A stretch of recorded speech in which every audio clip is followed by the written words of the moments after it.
December 18, 1944. Outside Krinkelth, Belgium. Oberleutnant Heinrich Müller pressed his eye against the commander's periscope of his Panther OSF G, scanning the snow-dusted ridgeline through the pre-dawn darkness. His tank, all 45 tons of sloped armor, and the deadly 75mm KWK 42 gun, idle with the deep rumble that marked Germany's most feared armored predator. Around him in the Ardennes forest, dozens more Panthers and Tiger IIs prepared for the opening moves of what the Führer promised would be Germany's greatest counteroffensive. Movement, 2 o'clock. His gunner, Unteroffizier Braun, reported quietly through the intercom. Müller adjusted his view. There, cresting the ridge in the growing light, came the unmistakable silhouette of an M4 Sherman. Then another. Then 5 more. The American tanks moved cautiously, their commanders visible in open hatches, breath steaming in the bitter cold. Müller felt his lips curl into something between a smile and a sneer. Shermans, he said, almost to himself. His crew knew that tone. They'd been fighting since Kursk, had seen the Americans in Normandy, and had learned to recognize easy prey. 7 of them. Braun, load armor piercing. We'll take the lead tank first, then work left to right. The Panther's loader slammed a round into the breach with practiced efficiency. Müller watched the Shermans continue their advance, completely unaware that death watched them from the tree-line. He thought of the informal name German tankers had given the M4, Tommy Cooker. The Americans called them Ronsons, after the cigarette lighter. Lights first time, every time. Both names referenced the same fatal flaw. Shermans burned. Their gasoline engines and ammunition storage made them rolling funeral pyres when penetrated by German guns. Range, 800 meters, Braun called out. Müller watched the lead Sherman, probably a 75mm variant judging by the gun length. He'd studied the American tank thoroughly. Its frontal armor measured only 51mm at the hull, 76mm on the turret face. Impressive by 1942 standards. Laughable against his Panther's 80mm gun firing at nearly 1,000 meters per second. The Sherman's own 75mm gun couldn't penetrate his frontal armor beyond 500 meters, and even then only if the American gunner got lucky with angle and impact point. The numbers told a story of mismatch. The Panther weighed 45 tons to the Sherman's 33. Its sloped armor provided equivalent protection of 140mm at the glassy plate. Its engine, the temperamental but powerful Maybach HL-230, pushed 700 horsepower compared to the Sherman's 425. And that gun, that beautiful, long-barreled 75mm, could punch through any Allied tank from distances that rendered return fire impossible. On target, Braun said. Fire. The Panther rocked backward as the gun spoke. Müller watched the tracer arc across the distance in less than a second. The round struck the lead Sherman just below the turret ring. For a moment, nothing happened. Then the tank seemed to hiccup, flame licking from every hatch and viewport. The commander, who'd been standing in his cupola, became a torch. The Sherman rolled forward another 10 meters before stopping, now burning with the characteristic fury that had earned it those grim nicknames. Traverse right, next target, Müller ordered, already watching the American response. It came exactly as expected. Confusion, panic, tanks reversing or attempting to scatter. Another Panther in his platoon fired, and a second Sherman erupted in flames. The Americans were trying to return fire now, muzzle flashes blooming from their guns, but the shells fell short or ricocheted harmlessly off German armor. They're running, his driver, Gefreiter Schmidt, observed with satisfaction. Müller watched 3 Shermans retreat over the ridge, leaving 2 burning hulks and 1 immobilized tank, whose crew was bailing out into the snow. 7 against 2 Panthers, and the Americans had lost 4 tanks without inflicting a scratch. This wasn't war, it was target practice. Pitiful, Braun muttered. How do the Americans expect to win with those things? It was a question Müller had heard variations of since Normandy. Every German tanker had stories. At Villers-Bocage, SS Obersturmführer Michael Wittmann had destroyed an entire British armored column, including multiple Shermans and Cromwells, in 15 minutes with a single Tiger. At Ericourt, though the Americans claimed victory, German tank crews reported kill ratios of 3 or 4 Shermans for every Panther lost. The math seemed simple. German tanks were superior in every measurable way. Müller had served in Panzerkampfwagen IVs in Russia before transitioning to the Panther. He'd seen Soviet T-34s. Those were dangerous tanks, well-armored and mobile, with a respectable 76mm gun. The T-34 had forced Germany to develop the Panther in the first place. But Shermans? They were mechanically reliable. He'd give them that. American tankers could count on their tanks starting every morning, which was more than could be said for German armor. But reliability meant nothing when you couldn't penetrate enemy armor, when a single hit turned your tank into a crematorium. "Lieutenant," his radio operator called out. Hauptmann reports his Tigers have engaged enemy armor near Buchenbach. 12 Shermans destroyed, no losses. The radio crackled with similar reports as the offensive progressed. Panthers and Tigers were tearing through American tank battalions. Near Elsenborn Ridge, 5 Tigers had stopped an entire American armored division's advance. The pattern repeated across the Ardennes. Whenever German armor met American armor in direct combat, the Shermans died in droves. By noon, Müller's Panther had accounted for 11 confirmed Sherman kills. His crew moved through the snow-covered Belgian countryside like hunters who'd found a population of blind deer. Each engagement followed the same pattern. Spot the Shermans at distance, fire first, watch them burn. The Americans were brave. He'd give them that. They kept coming, kept trying to close the distance where their guns might be effective. But bravery without adequate equipment was just another word for suicide. "Lieutenant, we're low on fuel," Schmidt reported from the driver's compartment. "Maybe 60 kilometers left in the tanks." Müller grimaced. The Panther drank fuel like a man dying of thirst. Barely 400 meters per liter on roads. Worse cross-country. But that was a problem for later. Right now, he had a war to win. He thought back to his training on the Panther, the lectures from instructors who'd helped design the beast. The Panther OSV represented the pinnacle of German tank design evolution. Its sloped frontal armor wasn't just thick, it was angled at 55 degrees, causing most shells to ricochet harmlessly into the sky. The Americans had copied the concept from the Soviet T-34, but their implementation on the Sherman was half-hearted at best. The gun made all the difference. The 75mm KWK 42L/70. That L/70, meaning the barrel was 70 calibers long, could fire armor-piercing rounds that retained lethal penetration power past 2,000 meters. Müller had seen his gun punch through the frontal armor of a Churchill tank at 1,500 meters during training exercises. The Sherman's frontal armor might as well have been paper. "Contact, 11 o'clock, 300 meters, Braun called urgently. Müller swung his periscope left and felt his stomach tighten. A Sherman had somehow gotten close, emerging from behind a stone farmhouse. But this wasn't a standard 75mm model. The gun barrel was longer, the muzzle brake distinctive. A 76mm Sherman, the Americans' answer to the Panther. "Fire," Müller barked. The Sherman fired first. The impact against the Panther's frontal armor sounded like a giant hammer striking an anvil. Inside, the crew felt the shock through their feet and bones. Müller's vision blurred for a second, but when it cleared, he saw no penetration, no flame, no breach. The 76mm round had failed to pierce their armor. Braun's return shot hit the Sherman's turret. The American tank didn't explode. Not every hit caused the spectacular ammunition fires, but it stopped moving, smoke pouring from the hatches. A partial crew bailed out, running for the farmhouse. "Good German steel," Schmidt said with relief. But Müller felt unease creeping in. The 76mm Sherman represented an improvement. Its gun could penetrate roughly 150 millimeters of vertical armor at 500 meters, enough to threaten a Panther's side armor, possibly even the glacis plate at close range with a lucky shot. If the Americans were fielding more of these, if they got smarter about tactics. He pushed the thought aside. Even the improved Shermans were inferior. The numbers proved it.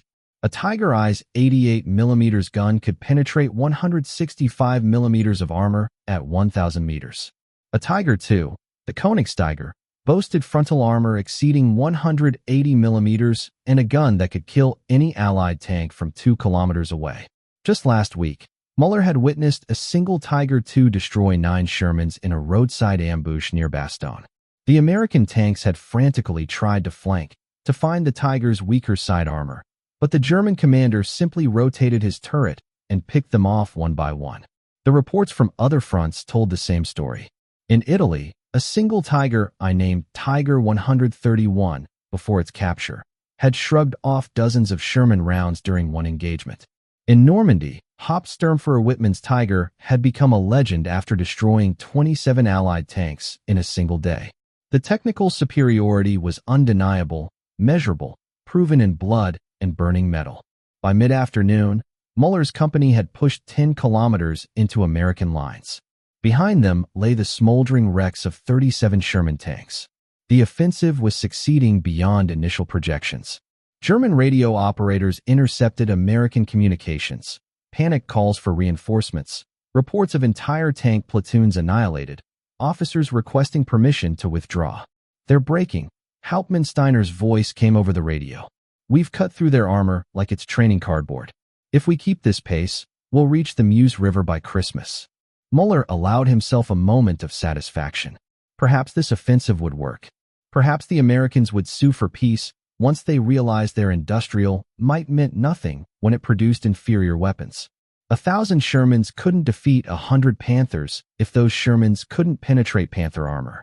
But as twilight approached and his company prepared to lager for the night, Müller noticed something that troubled him. On the road behind them, they'd passed dozens of destroyed Shermans. But ahead, through his binoculars, he could see more American tanks moving into position. New ones. Fresh ones. Where were they all coming from? "Schmidt, how many Shermans have we destroyed today?" he asked. 11 confirmed for us, Lieutenant." The company claimed 43 total. "And yesterday?" 37. "The day before?" 28. Müller did the math in his head. Over 3 days, his company had destroyed more than 100 American tanks. Yet the Americans kept coming in undiminished numbers. It was as if each destroyed Sherman was instantly replaced by 2 more. How large were their reserves? "Probably pulling everything from Britain," Braun suggested when Müller voiced the question. "They must be emptying their depots." That made sense. It had to make sense. Because the alternative, that America could sustain these losses indefinitely, that their factories could replace 100 tanks as casually as a quartermaster replaced 100 mess kits, was unthinkable. As darkness fell, Müller's crew performed maintenance on their Panther. The final drive seals were leaking again, a chronic problem with the design. The engine needed an oil change, overdue by 200 kilometers, but oil was scarce. The gun's recoil mechanism showed signs of stress. These were minor issues, manageable, but they added up. A Panther required skilled mechanics and constant attention. Still, it was worth it for the combat superiority. Müller settled into his sleeping role beneath the tank's hull, listening to American artillery thunder in the distance. Tomorrow they'd advance again. Tomorrow they'd kill more Shermans. The technical superiority of German armor would carry the day. It had to, because if it didn't, if somehow quantity could triumph over quality, then everything Müller had believed about modern armored warfare was wrong. December 22, 1944. For days into the offensive, Müller's Panther sat motionless on a forest road, its engine silent not by choice, but by cruel mechanical reality. Schmidt lay underneath the hull, cursing with creative proficiency as he tried to repair the failed final drive, again.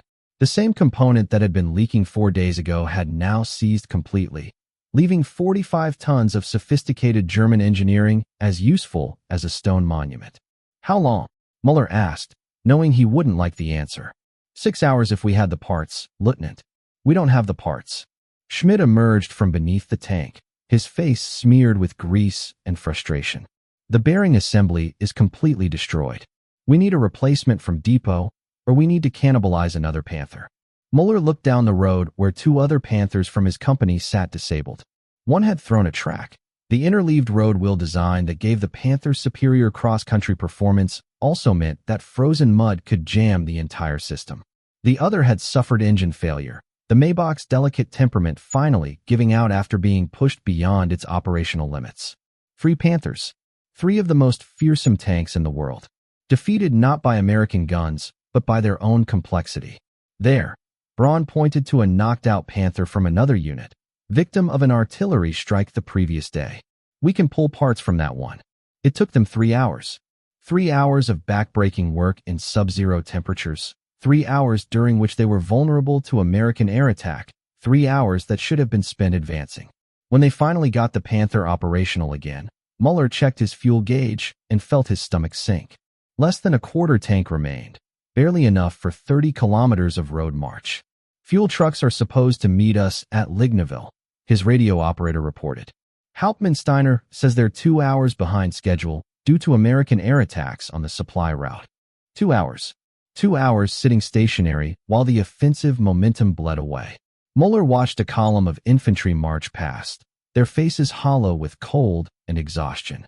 Many were teenage boys, 16, 17 years old, pressed into service as Germany scraped the bottom of its manpower reserves. They looked at the Panther with something like reverence. These boys who'd been told that German technical superiority would win the war. Müller climbed back into his tank and checked the ammunition count. 18 armor-piercing rounds remaining, down from the standard 82 they'd started with. They'd fired 64 times in 4 days and destroyed 73 American tanks. Some targets required multiple hits. Others were shared kills with other Panthers. A remarkable kill ratio by any measure. But those rounds couldn't be replaced here, in the field. They required factory production, specialized components, quality control that took time Germany no longer had. When the fuel trucks finally arrived, Müller learned they'd lost 3 tankers to American fighter bombers. The remaining trucks carried barely half their intended loads. His Panther received 300 liters instead of the 800 it needed for full operational range. Every tank in the company faced the same shortage. "Make it last," the supply sergeant said grimly. "Next resupply isn't scheduled for 3 days." 3 days. The Panther consumed fuel at a staggering rate, nearly 200 liters per 100 kilometers under combat conditions. 300 liters meant maybe 150 kilometers of range, and that was optimistic. Meanwhile, the Americans were falling back to prepared positions, forcing German armor to pursue cross-country, where fuel consumption doubled. As they prepared to advance again, Müller noticed something else troubling. A Tiger II from the neighboring battalion sat abandoned by the roadside, its massive bulk blocking half the narrow road. The crew had simply walked away from it.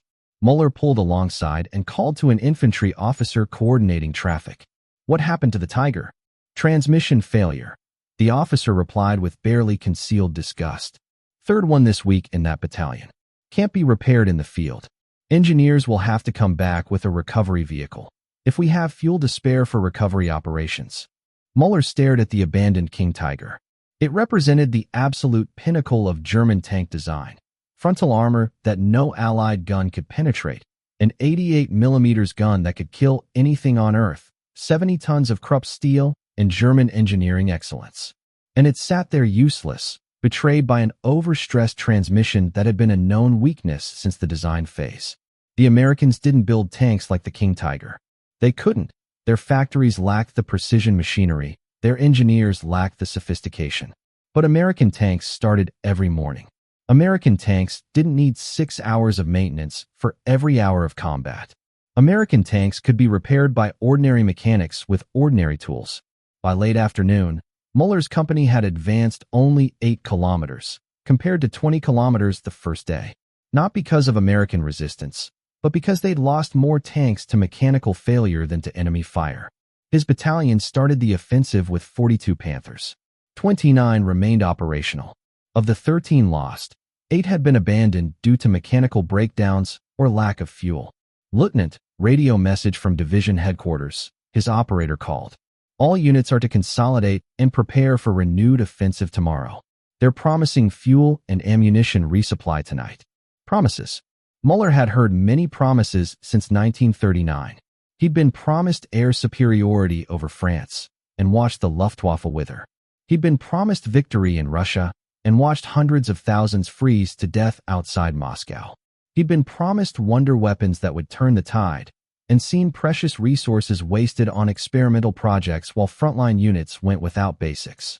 That evening, as his crew huddled around a small fire, Braun voiced what they were all thinking. "Lieutenant, have you noticed we're seeing the same American unit markings? That Sherman we killed this morning. It had the same divisional insignia as ones we destroyed 3 days ago." Müller had noticed. The Americans weren't just replacing their losses. They were replacing them fast enough to keep the same units in the line. How is that possible? Even if their factories worked around the clock, even if they had unlimited resources, the logistics of shipping replacement tanks from America to Europe should take weeks. They must have huge reserves staged in rear areas, Schmidt suggested. Probably been stockpiling for months. But that didn't fully explain it. Müller had captured American supply documents during the fighting in Normandy. He'd seen the requisition forms, the inventory lists. The Americans tracked everything with obsessive detail, and their supply chains moved with mechanical efficiency that German logistics officers could only dream of. When an American tank battalion lost tanks, replacement vehicles arrived within days, sometimes within hours, complete with trained crews, full ammunition loads, and topped-off fuel tanks. German replacement tanks came when they came, sometimes weeks late, often without proper spare parts, occasionally with green crews who'd never seen combat. The Panther next to Müller's had been waiting 6 weeks for a replacement transmission. The crew kept it running through mechanical improvisation and prayer. A runner arrived with dispatches from division. The promised fuel resupply had been delayed. American air attacks had destroyed 2 fuel columns. The ammunition trucks were stuck in traffic behind disabled vehicles. The renewed offensive would proceed, but units should conserve resources and maintain pressure through aggressive action. Conserve resources. Maintain pressure. Aggressive action.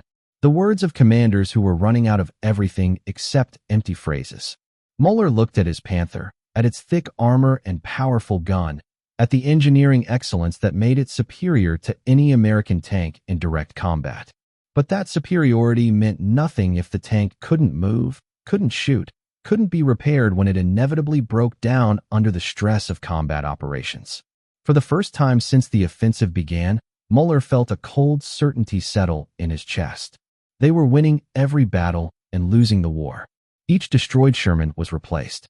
Each disabled Panther was permanent.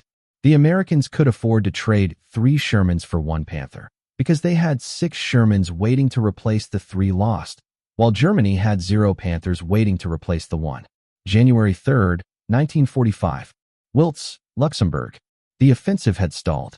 Müller knew it. His crew knew it. Every German soldier from private to general knew it, though none would say it aloud. His Panther, now one of only 17 operational tanks remaining from his original 42-tank battalion, sat in a defensive position overlooking a valley road. They were no longer advancing. They were surviving. Through his commander's periscope, Müller watched an American supply column moving with the casual confidence of an army that owned the roads. Dozens of trucks, GMC 2.5-ton Doosan-and-a-halves, rolled past in organized intervals. Tank transporters carried Shermans. Fuel tankers, ammunition carriers. The column stretched beyond his sight line, disappearing into the winter haze. "Should we engage?" Braun asked, his hand resting on the gun's traverse wheel. Müller shook his head. "We have 11 armor-piercing rounds left.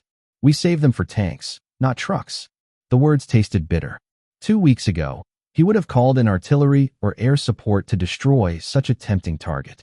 Now German artillery was rationed to 5 shells per day per battery, and the Luftwaffe was a fading memory. What troubled Müller most wasn't the supply column itself. It was that this was the 3rd such column he'd observed in 2 days. The Americans were moving supplies forward at a rate that seemed physically impossible. Where were they getting it all? The answer lay across the Atlantic Ocean, in places Müller had barely heard of: Detroit, Michigan; Gary, Indiana; Pittsburgh, Pennsylvania; Cleveland, Ohio. Cities that had transformed themselves into the world's largest armory, while German tankers had been mocking the Shermans' inadequacies. If Müller could have seen Detroit's tank arsenal in that moment, he would have witnessed something that defied his understanding of industrial possibility. The Chrysler Corporation facility covered 113 acres under a single roof, the largest factory building in history. Inside, 23,000 workers operated 7,000 machine tools in 2 shifts, 24 hours a day, 7 days a week. They weren't just building tanks. They were manufacturing them with assembly line precision that reduced complex military vehicles to a series of repeatable steps. A Sherman tank contained roughly 8,000 parts. In German factories, skilled craftsmen assembled these components with precision, attention to tolerances and specifications. Each Panther required approximately 150,000 man-hours to produce, from raw steel to finished tank. The Chrysler tank arsenal produced a complete Sherman every 2 hours. Not 2 hours of labor spread across weeks, 2 actual clock hours from start to finish. The math was staggering. 1 Sherman every 2 hours meant 12 Shermans per day. The Chrysler plant alone produced over 25,000 tanks during the war. But Chrysler was only one of several manufacturers. Ford's River Rouge plant produced thousands more. Fisher Body, Pacific Car and Foundry, Baldwin Locomotive Works, Federal Machine and Welder, American Locomotive Company, 11 major manufacturers, each running multiple shifts. At peak production in March 1943, American factories completed 2,464 Sherman tanks in a single month. That was more than Germany's total Panther production for the entire year. The numbers weren't just impressive. They were incomprehensible to a military mindset that still thought of tanks as precision weapons, individually crafted by skilled workers. The Americans had taken a different approach. They'd accepted that the Sherman was inferior in direct combat. They'd built it anyway, built it simpler, built it faster, built it in quantities that transformed industrial capacity into a weapon more devastating than any individual tank's gun. "Lieutenant, look," Schmidt said, pointing down the valley. Another column approached, this one carrying tanks. But these weren't traveling on transporters. They were moving under their own power. 20 Shermans in parade formation, their tracks chewing up the frozen road, exhaust fumes rising in the cold air. They weren't rushing into battle. They were simply driving to their assigned positions, confident that fuel would be available, that ammunition would be waiting, that if one broke down, another would replace it. Müller had traveled from Germany to Belgium, a distance of perhaps 500 kilometers, and watched his battalion shrink from fuel shortages, mechanical failures, and lack of spare parts. These American tanks had crossed an ocean. They'd been built in Detroit or Cleveland, loaded onto trains, transported to eastern seaports, loaded onto Liberty ships, sailed through U-boat-infested waters, unloaded in Britain or France, driven to forward depots, maintained, fueled, crewed, and sent into combat. All with a logistical efficiency that moved thousands of tons of war material as routinely as a German housewife moved groceries from market to kitchen. Behind those 20 Shermans were 20 more. And behind those, 20 more. In depots across Britain and France, thousands of replacement Shermans sat ready. Every destroyed tank was just an accounting entry, quickly balanced by another tank rolling off an assembly line in a city whose factories never stopped, never slowed, never ran out of steel or rubber or components. "They're not even trying to hide," Braun observed with confusion. "They know we're here. They must have spotted us." They had spotted the Panther. American reconnaissance aircraft had likely noted its position hours ago. But the column continued anyway because the Americans had done their own math. 1 Panther with 11 rounds wasn't worth rerouting an entire supply operation. If the Panther attacked, American doctrine called for the column to scatter, radio for support, and within 30 minutes, artillery, tank destroyers, and fighter bombers would reduce that Panther to smoking wreckage. The Americans could afford that exchange. Germany could not. Müller thought about the intelligence briefings he'd attended before the offensive. German intelligence estimated the Americans had approximately 1,500 tanks in the European theater. Those estimates were now clearly wrong, catastrophically wrong. The Americans had already lost more than 1,500 tanks in the Ardennes alone, yet their armored strength appeared undiminished. What Müller didn't know, couldn't know, was that by January 1945, over 49,500 Sherman tanks had been produced. Of those, roughly 15,000 were in the European theater or en route. Another 5,000 served in the Pacific. Thousands more sat in training facilities, maintenance depots, and reserve stockpiles. The Americans had built enough Shermans to lose 10 for every German tank destroyed and still maintain numerical superiority. Germany had produced approximately 6,000 Panthers total. About 2,000 remained operational on all fronts, Eastern, Western, and Italian. Tigers and King Tigers numbered in the hundreds, not thousands. Each one represented months of specialized labor, irreplaceable expertise, resources that couldn't be spared from elsewhere. That evening, Müller's company received orders to withdraw 15 kilometers to new defensive positions. Not a tactical repositioning, a retreat. The word wasn't used officially, but everyone understood what it meant. The Great Offensive had failed. Now came the grinding defensive warfare that would characterize Germany's final months. January 15, 1945. Near St. Vith, Belgium. The morning brought fog so thick Müller could barely see 50 meters. Perfect weather for defense. American fighter bombers couldn't fly in this soup. But the fog also meant he heard the Shermans before he saw them. The distinctive sound of their engines, 9-cylinder Continental radials, reliable as sunrise, came from multiple directions. Müller counted by sound alone. 6 from the north, maybe 8 from the east, more from the west. They were surrounding his position, not rushing in for a direct assault, but methodically establishing a perimeter. "They know we're here," Braun said unnecessarily. Of course they knew. American reconnaissance was thorough, systematic. They'd mapped every German position, noted every strong point, identified every Panther and Tiger. Now they were doing what they did best, applying overwhelming force to eliminate resistance piece by piece. The first Sherman appeared through the fog at 400 meters, hull down behind a stone wall. Müller recognized the long barrel of a 76 mm gun. Before Braun could fire, 2 more Shermans emerged from different angles. Classic American doctrine, using numerical superiority to create crossfires that negated German armor advantages. "Target left, fire," Müller commanded. The Panther's gun roared.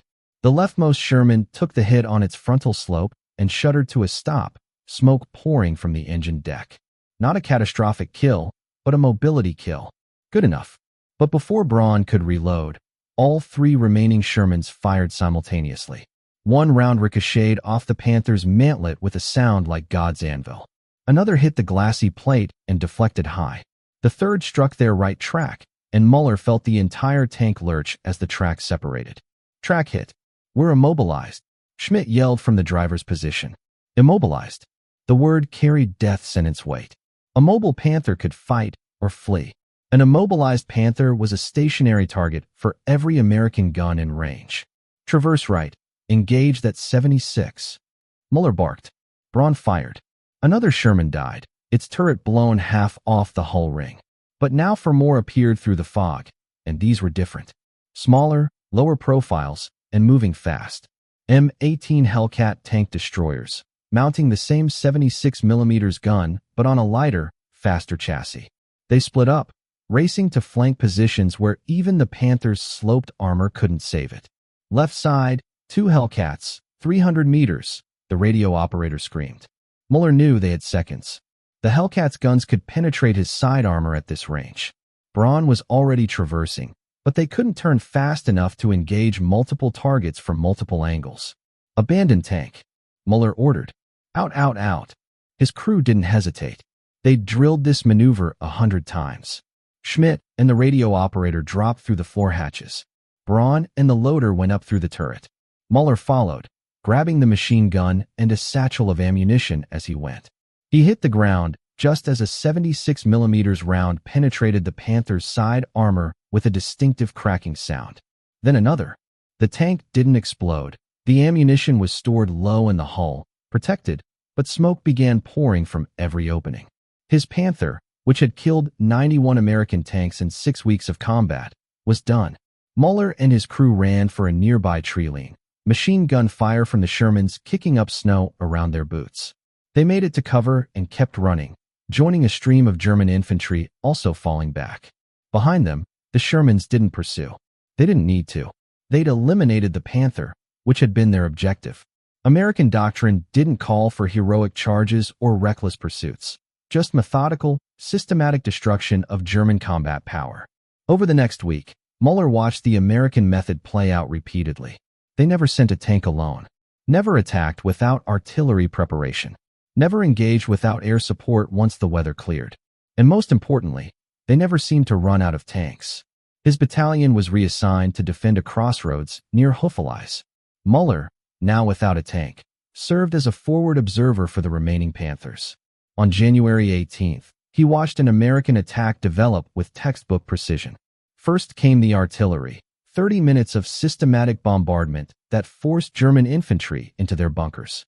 Then came fighter bombers, 47 Thunderbolts that dove through anti-aircraft fire to rocket any visible German armor. Only after artillery and air had suppressed defenses did the Shermans advance, but not in a mass charge. They moved in coordinated teams, 2 or 3 Shermans advancing while others provided covering fire, leapfrogging forward in bounds that limited exposure. The defending Panthers destroyed 8 Shermans that day, but 23 more reached their objectives. The Panthers ran out of ammunition or were forced to retreat before German positions were overrun. And the next day, the destroyed Shermans had been replaced.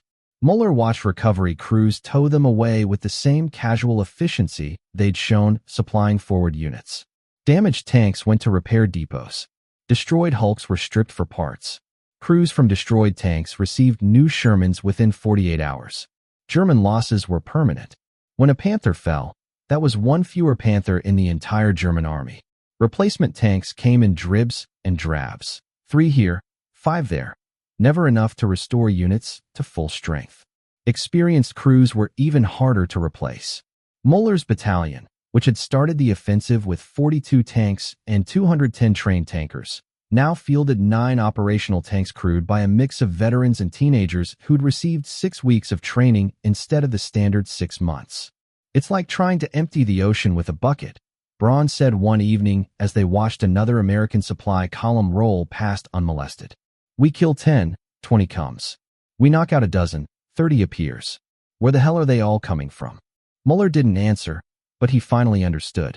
The Shermans weren't coming from warehouses or depots. They were coming from factories that never stopped.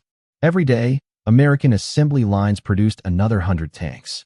Every week, convoys brought another 1,000 tons of ammunition, fuel, spare parts. Every month, the American economy converted another $1 billion of industrial capacity into instruments of war. Germany's economy was collapsing. Factories were being bombed into rubble. Oil refineries in Ploiești were gone. Fuel production had dropped to trickles. The Ruhr industrial region was under constant air attack. Skilled workers were being drafted as the manpower crisis deepened. Transportation networks were shattered, making it difficult to move the reduced production that did exist. February 8, 1945, west of the Rhine River. Müller had been reassigned to a newly arrived Panther OSF.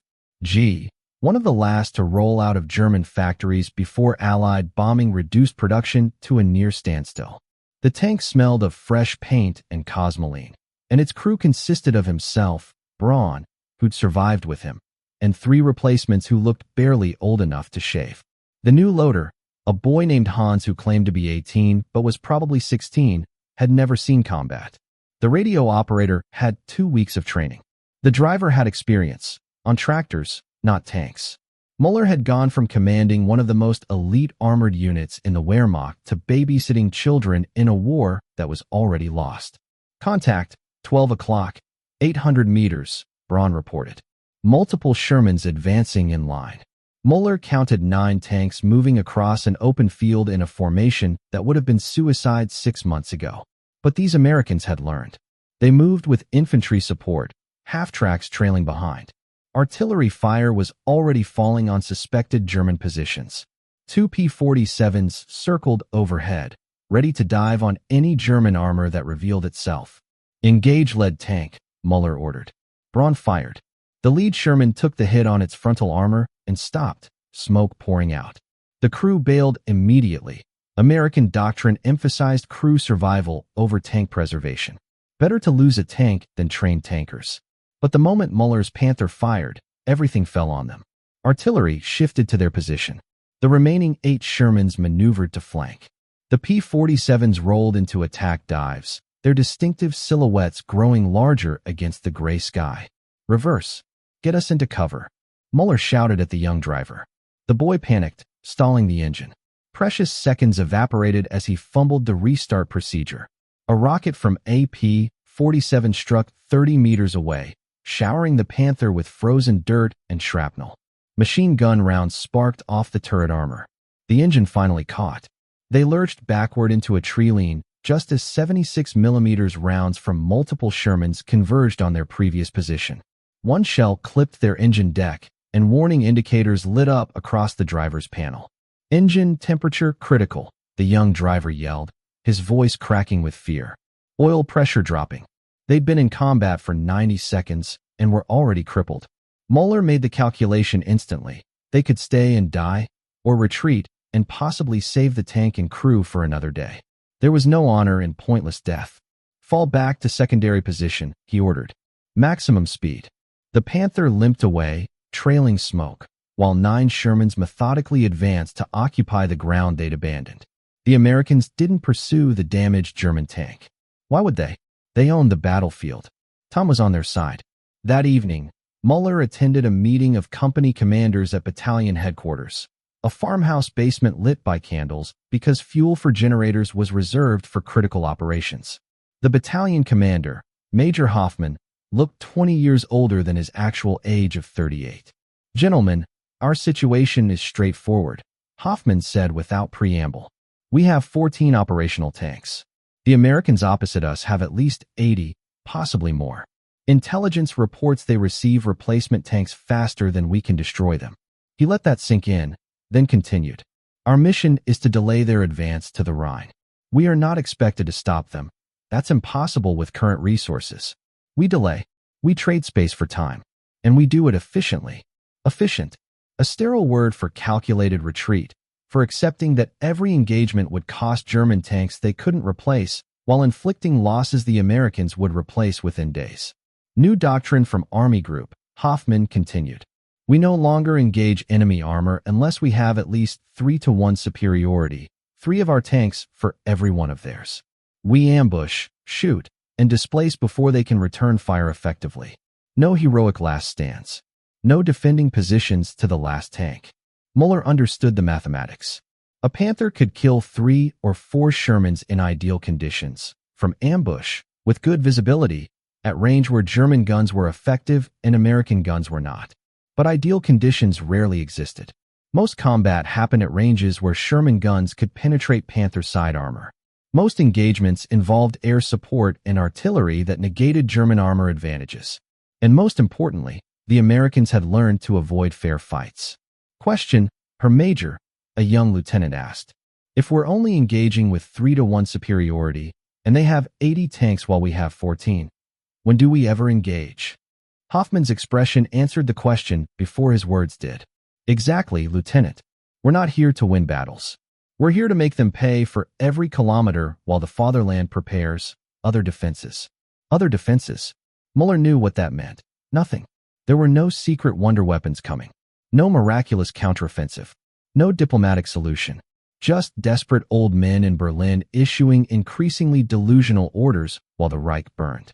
Over the next 3 weeks, Müller's company fought a dozen engagements. They destroyed 37 American tanks, a respectable tally by any measure. But those 37 destroyed Shermans were replaced within a week. Meanwhile, Müller's company's strength dropped from 14 tanks to 6. 3 lost to combat, 5 to mechanical failures that couldn't be repaired without parts that didn't exist. The American method was grinding and inexorable.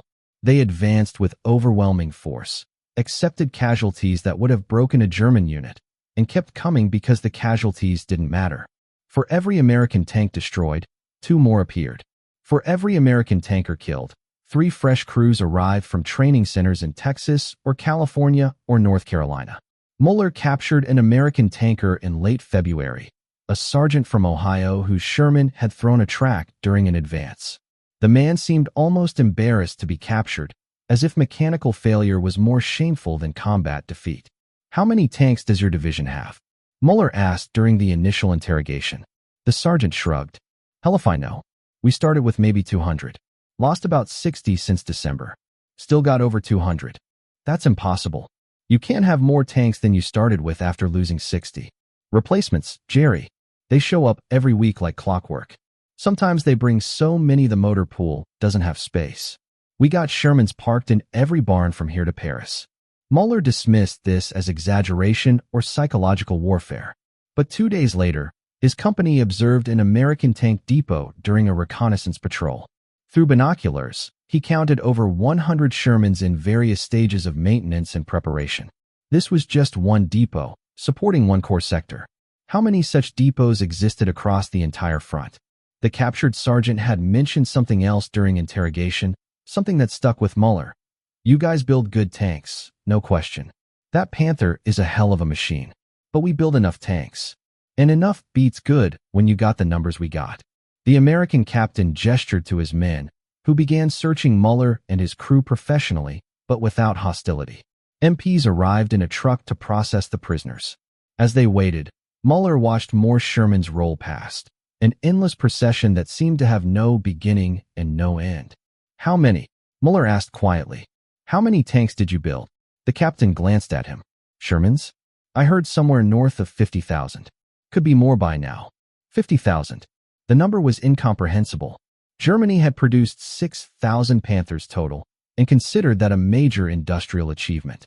The Americans had built 50,000 of a single tank model, plus thousands of other variants, tank destroyers, and specialized vehicles. We mocked your Shermans, Müller said, almost to himself. Called them Ronsons. Tommy Cookers. Easy kills. Yeah, I know, the captain replied. And you were right. Tank for tank, the Panther's better. But we didn't need better tanks, Lieutenant. We needed enough tanks. And America? America's got enough of everything. As MPs loaded Müller and his crew onto a truck, he took one last look at his Panther. An American recovery crew was already approaching with a tank transporter. They'd haul it back to some depot, study it, strip it for intelligence, maybe put it in a museum someday as a curiosity. A relic of an army that had built magnificent weapons but lost the war of factories. The truck drove past the Rhine, crossed the pontoon bridge swaying under the weight of endless traffic, and headed west toward prisoner processing centers. Along every kilometer of road, Müller saw what the American captain had tried to explain. Not just tanks, but everything. Mountains of supply crates. Fuel dumps that stretched for acres. Ammunition stockpiles that could sustain armies for months. Field hospitals with more medical equipment than most German cities. Repair depots where damaged Shermans were being rebuilt on improvised assembly lines. This wasn't just military logistics. This was American industrial might turned into a weapon more devastating than any gun or bomb. Every factory in Detroit, every steel mill in Pittsburgh, every oil refinery in Texas had become part of a war machine that could absorb catastrophic losses and emerge stronger. In the back of the truck, young Hans asked the question they were all thinking. Sir, how did we ever think we could win? Müller closed his eyes. Because they believed in quality over quantity. Because they'd trusted in German engineering excellence. Because they'd mocked the Sherman as inferior without understanding that in modern industrial warfare, superiority came not from individual excellence, but from mass production, logistical efficiency, and the ability to sustain losses that would cripple any other nation. The Panthers and Tigers had been magnificent tanks, the best in the world, arguably. But magnificence didn't win wars when the enemy could field 10 adequate tanks for every magnificent one. 50,000 Shermans had rolled across Europe, and German tank crews had destroyed thousands of them. But there were always more. Always replacements. Always another Sherman cresting the ridge, another column on the road, another factory in America completing another dozen tanks while German production withered. We couldn't, Müller finally answered. We just didn't know it yet. The truck carried them west, past endless American supply lines, past tank parks holding hundreds of reserve Shermans, past a victory built not on superior weapons, but on the terrible mathematics of industrial warfare. The math that said quantity, when produced in sufficient excess, became its own form of quality. The math that said reliability and numbers could defeat sophistication and skill. The math that America had mastered while German tankers were still mocking the Sherman as a tin can. 50,000 tin cans had won the war.